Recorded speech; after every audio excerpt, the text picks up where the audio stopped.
بسم اللہ الرحمن الرحیم۔ السلام علیکم ورحمۃ اللہ وبرکاتہ۔ آج کل مین اسٹریم میڈیا اور سوشل میڈیا پہ ڈاکٹر شہباز گل صاحب کا بڑا چرچا ہے، لیکن ایک چیز دیکھنے میں آئی ہے کہ سب لوگ ہی جو ہے نا وہ بہت ہی جذباتی انداز جو ہے وہ اپناتے ہیں اور اس طرح کی خبریں اور ہیڈنگ لگاتے ہیں کہ پڑھنے والا بھی حیران ہو جاتا ہے کہ جو ہیڈنگ لگایا ہے وہ پوری ویڈیو میں اس چیز کا کوئی نہ لبے لباب ملتا ہے، نہ کوئی اس اسپیکٹ پہ بات کی جاتی ہے۔ ایک چیز جو مجھے حیران کر رہی ہے وہ یہ ہے کہ اس بارے میں جو پڑھے لکھے یا عقل مند یا پرانے وکلاء ہیں وہ سامنے کیوں نہیں آ رہے اور وہ اپنا نقطہ نظر کیوں نہیں پیش کر رہے۔ میں نے خود ذاتی طور پہ ان کی جو ویڈیو یا بیان ہے وہ بھی سنا ہے، اور اس کی بیس پہ ان پہ الزام ہے سیڈیشن کا کہ جی انہوں نے فوج پاکستان کے رینک اینڈ فائلز کو اکسایا ہے اپنے افسران کے خلاف۔ اب اگر آپ یا جو بھی تھوڑا قانون پڑھتا ہے یا گہرائی میں جاتا ہے ان چیزوں کی، اگر وہ ان کے اس پیغام کو غور سے پڑھے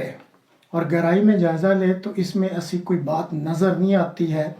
کہ جس کی بنا پہ سیڈیشن کا چارج ان پہ لگے۔ اور جو اصل نقطہ انہوں نے اس اپنی سٹیٹمنٹ میں دیا ہے یا بیان میں، اس کو نہ کوئی سامنے لانے کی جرت نہیں کر رہا۔ اصل جو نقطہ انہوں نے اس اپنی پوری سٹیٹمنٹ میں دیا ہے وہ یہ ہے کہ ان لافل جو کمانڈ ہے یا ایک غیر قانونی اگر آرڈر دیا جائے تو جن کو یہ آرڈر دیا جاتا ہے ان کو اس آرڈر کو اوبے نہیں کرنا چاہیے، اس آرڈر کی اطاعت نہیں کرنی چاہیے۔ اب اس کا جو قانونی پہلو ہے میں کوشش کرتا ہوں اس کو ایکسپلین کرنے کی کہ دوسری جنگ عظیم میں جرمنی کی طرف سے بہت ظلم ہوئے، تو بعد میں جب یہ جنگ بند ہوئی تو 1945 میں ایک نیورنبرگ ٹرائل شروع ہوا تھا، اور اس میں بہت سارے جرمنز کو بلایا گیا اور ان کا ٹرائل کیا گیا اور ان کو پھر سزائیں دی گئیں، اور ان پہ چارج ہی یہ تھا کہ کیوں انہوں نے اپنے بالا افسران کے ان لافل آرڈر یا غیر قانونی احکامات کی پیروی کی۔ اس کے بعد جب پاکستان بنتا ہے تو وہ اس کا سگنیٹری ہے، یہ جو ڈکلریشن ہوئی ہوئی ہے یا یہ جو اس کے نتیجے میں پھر انٹرنیشنل قوانین بنے تھے اس پہ باقاعدہ پاکستان نے سائن کیے ہوئے ہیں، اور یہ پوری دنیا میں ایک مانی ہوئی چیز ہے کہ جب آپ کو کوئی غیر قانونی آرڈر دیا جائے تو آپ نے اس کی تابع داری نہیں کرنی، اس آرڈر کو نہیں ماننا، اور اگر آپ مانتے ہیں اور اس کے نتیجہ میں اگر کوئی نقصان ہوتا ہے تو پھر آپ جنہوں نے آرڈر مانا ہے آپ ذمہ دار ہیں۔ یہ ہے اصل نقطہ جو ڈاکٹر شہباز گل نے وہ اپنے بیان میں دیا ہے۔ اب مجھے نہیں پتا یہ گل ہے یا گل ہے، لیکن گل ایک چونکہ ذات ہے تو لگتا ہے کہ ڈاکٹر شہباز گل ہی کہلانا پسند کریں گے۔ چلیں یہ تو بات ہوگی دوسری جنگ عظیم کی، 1945 کی میں بات کر رہا ہوں۔ اگر تھوڑا سا آپ پیچھے جائیں پاکستان کی تاریخ دیکھ لیں تو 1990 میں جو ایئر چیف مارشل تھے، اس وقت ایئر مارشل تھے کہلاتے تھے، اصغر خان صاحب، انہوں نے ایک کیس کیا تھا 1990 میں جس میں یہ الزام لگایا گیا تھا کہ جو اس وقت کے صدر اسحاق خان صاحب تھے، غلام اسحاق صاحب، انہوں نے اس وقت کے آرمی چیف اسلم بیگ صاحب جو جنرل تھے ان کے تھرو، اور جو D G I S I تھے اسد درانی صاحب، ان کو ایک غلط احکامات دیے۔ اور اگر آپ سیاست سے دلچسپی رکھتے ہیں تو اس وقت ایک آئی جے آئی تنظیم باقاعدہ بنائی گئی تھی الیکشنز کے لیے، اور اس میں کئی ملینز جو ہے وہ سیاستدانوں میں تقسیم کیے گئے تھے اور اس کو جتوایا گیا تھا۔ بعد میں جب اظہر خان صاحب نے یہ مقدمہ کیا یا پٹیشن دائر کی تو اس کی بہت عرصہ ہیئرنگ ہوتی رہی، اور پھر افتخار چودھری صاحب جو کہ سپریم کورٹ کے اس وقت چیف جسٹس سے، دو اور ججز کے ساتھ، انہوں نے اس کا ایک بہت لمبا چوڑا فیصلہ جاری کیا تھا، اور اس میں باقاعدہ آپ اس کے جو 5-10 پوائنٹس ہیں جو انہوں نے فائنڈنگز دی تھیں اور جو ان کو حقائق ملے تھے، اس میں غالباً 9 یا 10ویں پوائنٹ میں کلیئرلی یہ لکھا ہوا ہے کہ صدر اسحاق خان صاحب کو یہ اختیار نہیں تھا، انہوں نے ایک ان لافل آرڈر دیا، اور اسی طرح جنرل اسلم بیگ جو چیف آف آرمی سٹاف تھے انہوں نے اس ان لافل آرڈر پہ عمل کیا، اور پھر اسی طرح انہوں نے آگے اپنے DGISI جو اس وقت جنرل اسد درانی تھے ان کو ایک انلافل آرڈر دیا اور یہ سارا کام کیا. اور پھر انہوں نے اس میں بڑا اسٹرانگلی یہ ریکمینڈ کیا ہوا ہے، کیونکہ اب عدالتیں خود تو سزا نہیں دیتی، انہوں نے فیڈرل گورنمنٹ کو کہا ہوا ہے کہ آپ کا یہ فرض بنتا ہے، چونکہ یہ ان لافل آرڈرس دیے گئے تھے اور جنہوں نے اس پہ عمل کیا ہے فیڈرل گورنمنٹ اس پر ان کو سزا دے. لیکن جیسے کہا جاتا ہے کہ جس کا ڈنڈا اس کا سنڈا، یہاں تو کوئی ایسی بات ہوئی نہیں اور نہ اس کے بعد آج تک کبھی سنا ہے کہ کوئی اس قسم کی سزا دی گئی ہو. تو اس طرح آپ کی دوسری جنگ عظیم میں اور اسی طرح پاکستان کی اپنی ہسٹری میں یہ باقاعدہ ایک پریسیڈنس موجود ہے جس میں یہ بالکل ڈیسائیڈ کر دیا گیا ہے کہ ان لافل آرڈر بھی نہیں دیا جا سکتا، اور اگر ایک ان لافل آرڈر دیا جاتا ہے اور اس پہ کوئی عمل کرتا ہے تو وہ پھر قابل تعزیر ہے یا قابل سزا ہے. تو ڈاکٹر شہباز گل صاحب کے اگر بیان کا اچھی طرح جائزہ لیں تو انہوں نے صرف اسی چیز کو ہائی لائٹ کیا، لیکن افسوس ہے کہ نہ مین اسٹریم میڈیا اس کو سامنے لا رہا ہے نہ سوشل میڈیا لا رہا ہے. اور اسی طرح عمران خان صاحب اور باقی جو ان کے رفقائے کار ہیں جیسے فواد چودھری صاحب ہیں، کہنے کو تو بڑے عقل مند وکیل بنتے ہیں، اس قانونی نقطے کو سامنے لائیں. اس طریقے سے تو مقدمہ بنتا ہی نہیں ہے ان پہ. ابھی میں آپ کو نا ایک چھوٹی سی ویڈیو دکھاتا ہوں اور اس کے بعد پھر بات کرتا ہوں کہ یہ ابھی تازہ ترین ایک اور کیس جرمنی میں ہوا ہے اسی طرح کا، تو اس میں کیا صورتحال سامنے آئی ہے.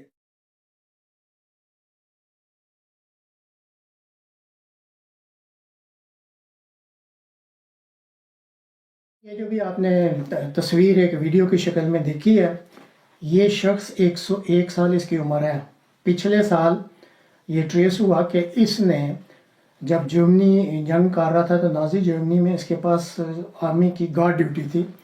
تو اس کو حکم دیا گیا تو اس نے 3000 سے زیادہ روسی جو اس وقت قید تھے ان کو فائرنگ سکواڈ اور گیس کے ذریعے مارا. اب پہلے تو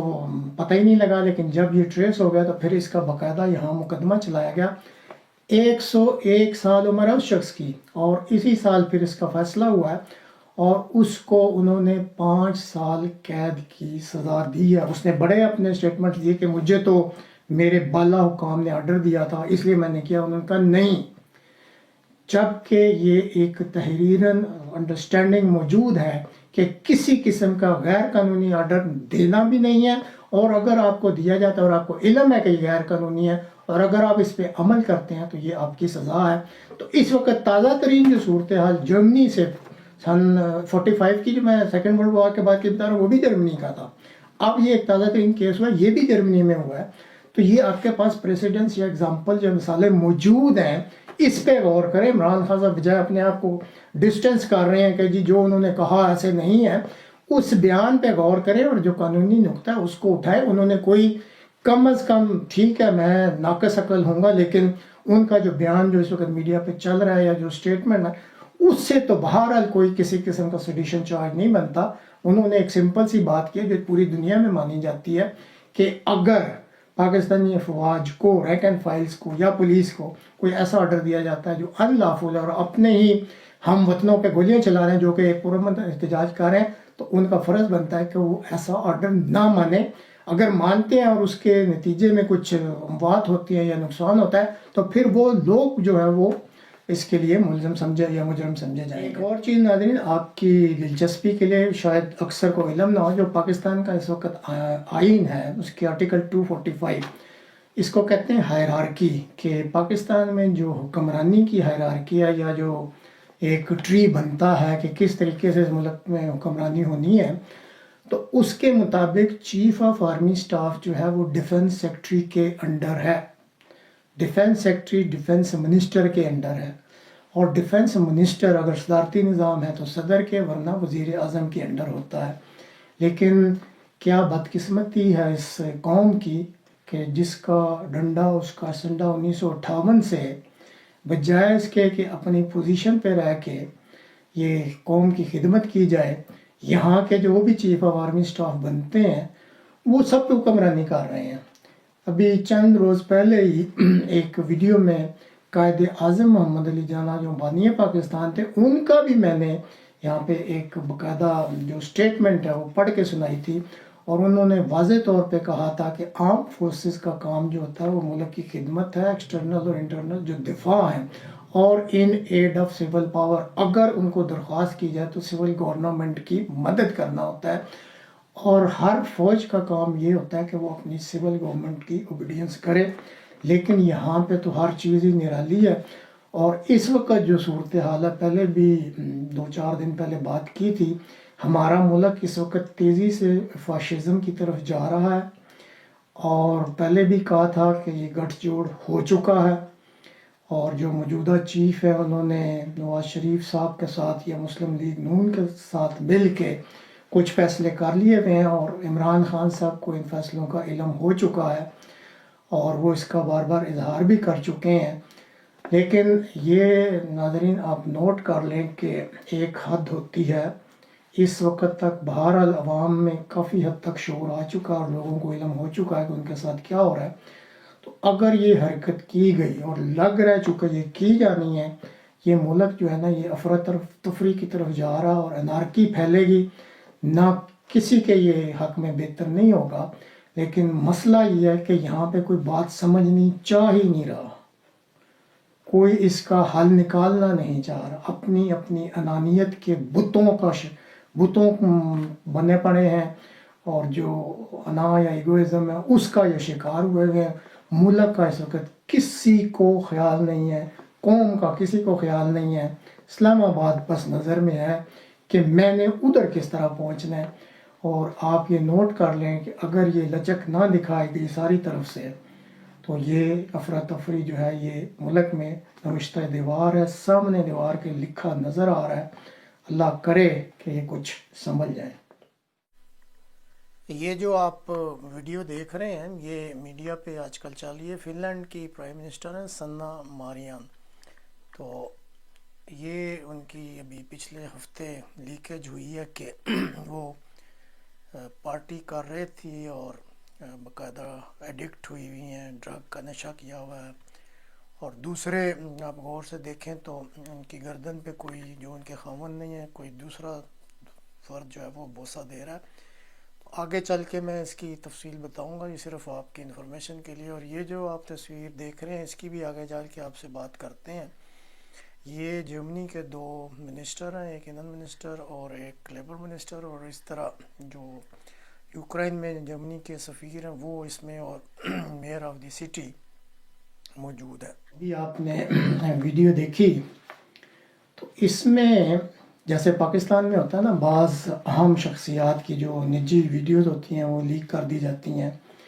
مقاصد بہرحال یا ملک میں کوئی مخالفین کے ہوتے ہیں یا پھر کوئی اور ہوتا ہے جس کے کچھ مقاصد ہوتے ہیں۔ تو گزشتہ ہفتے فن لینڈ کی وزیر اعظم ہیں سنا مارین، وہ اپنی کسی پرائیویٹ پارٹی میں گئیں، تو انہوں نے وہاں پہ جیسے ان کی کوئی تہذیب ہے یا روایات ہوں گی، کچھ جو ہے وہ ڈانس وغیرہ کر رہی، اور پھر ان پہ الزام لگایا گیا کہ وہ اس وقت انہوں نے نشہ کیا ہوا تھا اور کوئی نشہ اور ادویات لی ہوئی تھیں۔ اور پھر اسی ویڈیو میں جو ان کا خاوند نہیں ہے، کیونکہ خاوند کے بارے میں یہ نشر کیا گیا کہ وہ اپنی 4 سالہ بیٹی کی حفاظت کے لیے اپنے خاوند کو رات کے گھر چھوڑ آئی تھی، اور وہ اکیلی آئی تھی، اور کسی غیر مرد نے ان کی گردن پر بوسہ بھی دیا۔ تو یہ ویڈیو جو لیک کی گئی ہے فن لینڈ کی وزیر اعظم کی،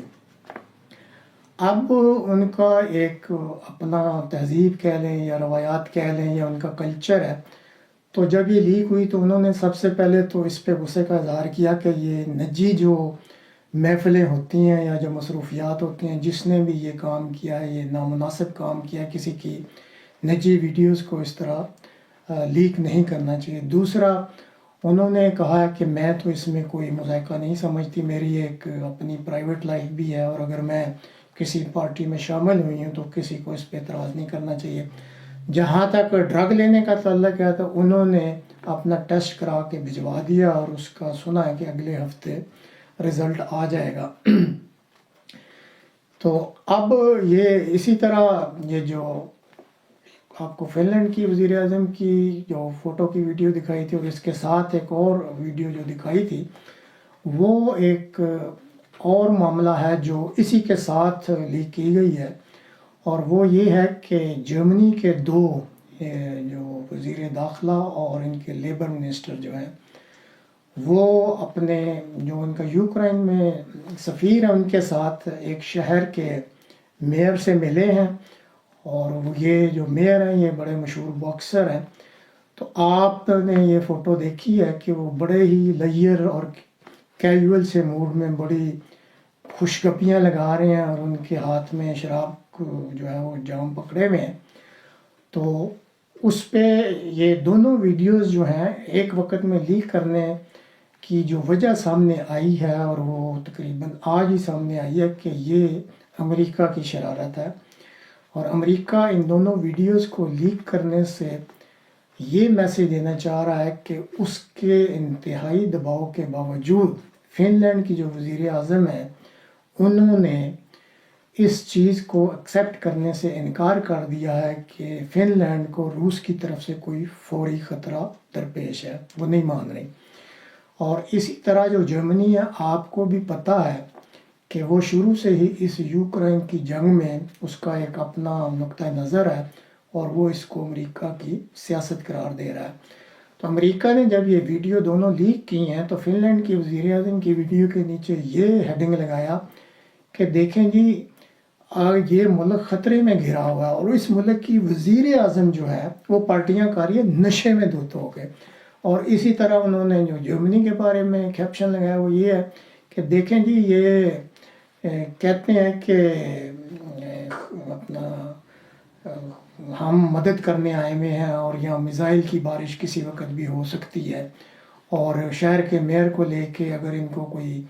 واقعی خطرہ محسوس ہوتا ہے کہ یوکرائن میں جنگ ہو رہی ہے اور جنگ جانے کا خطرہ ہے اور کسی وقت بھی حملہ ہو سکتا ہے، تو کیا وہاں کے دو وزیر اپنا اور یوکرائن میں جو ان کا سفیر ہے اس کے ساتھ مل کے ایک شہر کے میئر کے ساتھ باہر کسی جگہ پہ اس طرح کے کیجول ایٹیچیوڈ میں خوشگپیاں کر سکتے ہیں یا پارٹیاں منا سکتے ہیں؟ تو اس لیکیج سے وہ یہ فائدہ حاصل کرنا چاہتے ہیں کہ اس جنگ میں جو کہ انتہائی سنجیدہ جنگ ہے، اور ورلڈ وار 2 کے بعد یورپ کو سب سے بڑا خطرہ اس جنگ سے ہے، تو امریکی یہ کہہ رہے ہیں کہ یہ جرمنوں کا ایٹیچیوڈ ہے، وہ اس کو کیجول لے رہے ہیں، اس پہ کوئی ان کو سنجیدگی سے توجہ ہی نہیں دے رہے۔ اور اسی طرح جو فن لینڈ کے وزیر اعظم ہیں وہ دیکھ لیں، اس کو کوئی پرواہ ہی نہیں ہے، وہ اپنی پارٹیاں کرتی پھر رہی ہے۔ تو کہنے کا مقصد یہ ہے کہ ان دونوں جو ویڈیوز کی یا تصویروں کی لیکیج ہوئی ہے اس کے پیچھے امریکہ کا ہاتھ ہے۔ یہ زوپوریشیا کے پاور پلانٹ کی آپ تصویری ویڈیو دیکھ رہے ہیں، یہ جو 1 2 3 لکھا ہوا ہے، یہ اس کے 6 ریئیکٹرز ہیں جو کہ چھوٹے چھوٹے دکھائے گئے ہیں۔ تو 6 5 اور 4 کے جان ایک کا نشان لگا ہوا ہے، وہاں آپ دیکھ سکتے ہیں کہ ایک وہاں پہ اٹیک ہوا ہے، ایک 2 نمبر پہ اٹیک ہوا ہے، اور ایک اس طرح ہی 3 اٹیک اس پہ ہو چکے ہیں۔ یہ اس کی تھوڑی بڑی پکچر ہے، اور اس وجہ سے یہ سخت خطرہ درپیش ہے اس کو۔ اور خاص کر یہ جو پہلا نمبر 1 اٹیک آپ کو دکھایا ہے، یہ دیکھ لیں آپ کتنی نزدیک ہے، اور جو کسی وقت بھی بڑی ڈیمیج ہو سکتی ہے اس کو۔ یہ یہاں کی پاپولیشن ہے، یہ آپ دیکھ سکتے ہیں کہ ان کی کھڑکیاں وغیرہ تو ٹوٹ چکی ہیں، تو وہ اپنے آپ کو نکلنا نہیں چاہتے، تب کاری اثرات سے بچانے کے لیے اپنی جو ہے کھڑکیاں جو ٹوٹ چکی ہیں وہاں پہ یہ پلاسٹک شیٹس کا استعمال کرنا چاہ رہے ہیں۔ چھوٹی سی ویڈیو دیکھی ہے، یہ زوپوریشیا جو پہلے بھی اس پہ ذکر ہو چکا ہے کہ اس وقت تقریباً کہا جاتا ہے کہ دنیا کا سب سے بڑا یہ ایٹامک پاور پلانٹ ہے۔ یہاں پہ 6 ریئیکٹر ہیں، 6000 میگا واٹ کی بجلی پیدا کرتا ہے، کم از کم یورپ کا تو سب سے بڑا یہ ایٹمی بجلی گھر ہے۔ تو اس میں جو آپ کو یہ تصویریں دکھائی تھیں گناؤ، یہ جو ایگزیکٹلی 1 2 اور 3 جو پوائنٹ آؤٹ کیے تھے جگہ، وہاں پہ پچھلے چند دنوں میں 3 بڑے حملے کیے جا چکے ہیں۔ اب مسئلہ یہ ہے کہ اس پہ روس نے مارچ میں قبضہ کر لیا تھا، لیکن جو اس وقت عملہ ہے اس کو نہیں جانے دیا، اور وہ عملہ جو ہے وہ یوکرینین ہے، اس میں سے جس کا داؤ لگتا ہے وہ وہاں سے بھاگ جاتے ہیں۔ روس کی پوری کوشش یہ ہے، لیکن وہ یوکرینین عملے کی مدد کے بغیر یہ اپنا مقصد حاصل نہیں کر سکتا کہ اس ایٹمی بجلی گھر سے جو بجلی حاصل ہو رہی ہے وہ چاہتے ہیں کہ یہ جو پاور لائنیں ان کو کنیکٹ کر دیا جائے ان پاور لائن سے جو روس کی طرف جا رہی ہیں، اور اس کے لیے ظاہر ہے ان کو وہاں پہ جو عرصہ دراز سے ٹیکنیکل لوگ یا انجینئرز کام کر رہے ہیں ان کی مدد چاہیے، لیکن اس میں کامیابی نہیں ہو رہی۔ اور اس وقت انہوں نے اپنا اس کو ایک قسم کا بیس بنایا ہوا ہے، اور یوکرینین جو صدر ہیں وہ بھی اس پہ کافی شور شرابہ مچا چکے ہیں کہ یہاں سے ہم پہ حملے ہوتے ہیں۔ اور یہ جو 3 حملے ہوئے ہیں اس میں ابھی تک بہرحال ڈسپیوٹ ہے۔ ایک کا یوکرائن نے مانا ہے کہ انہوں نے حملہ کیا تھا، باقی 2 کا وہ ایک دوسرے پہ الزام لگاتے ہیں کہ اس نے کیا اور اس نے کیا۔ اب جو انٹرنیشنل اٹامک انرجی والے ہیں ان کو سخت گھبراہٹ ہوئی ہوئی ہے، اور اسی طرح UNO کے سیکرٹری جنرل بھی، اور وہ کہہ رہے ہیں کہ کوئی بھی لاپرواہی یہ بہت بڑی کیٹسٹرافی ہو جائے گی یہاں پہ۔ اور مسئلہ یہ ہے کہ اس وقت دونوں ملکوں کی طرف سے کوئی سیف کوریڈور نہیں دیا جا رہا کہ ان کے انسپیکٹرز آئیں اور اس کی جو ہے وہ تحقیق کریں کہ کتنا خطرہ ہے اور اس کو کس طرح سیف کیا جا سکتا ہے۔ تو یہ ایک ایسا خطرہ ہے جو پورے یورپ پہ منڈلا رہا ہے، اور دن بدن یہ خطرہ بڑھتا جا رہا ہے۔ اور آخری چیز جو آج بتانی تھی وہ یہ ہے کہ واشنگٹن پوسٹ نے آخر اس چیز کو تسلیم کر لیا ہے کہ یوکرائن کے صدر جو ہیں وہ جھوٹ بولتے ہیں، اور انہوں نے اپنی قوم سے جھوٹ بولا۔ اور جب یہ جنگ شروع ہوئی تو انہوں نے ہیومن شیلڈ بنانے کے لیے یوکرینین سے جھوٹ بولا اور ان کو نکلنے نہیں دیا یا ادھر ادھر سیف جگہ پہ جانے نہیں دیا، جس کے نتیجے میں بے تحاشا یوکرینین جو ہیں وہ مرے ہیں۔ اور اب آہستہ آہستہ جب یہ پردہ اٹھ رہا ہے تو ان کے خلاف رائے جو ہے وہ بہت زیادہ ہو چکی ہے، اور یوکرینین خود بھی اس وقت ان کے خلاف ہو گئے ہیں کہ اس شخص نے ہمارے سے جھوٹ بول کے ہماری بہت بڑی آبادی کو جو مروا دیا ہے۔ تو اب دیکھیں آئندہ چند دنوں میں یہ صورتحال جو بن رہی ہے یا کیا شکل اختیار کرتی ہے۔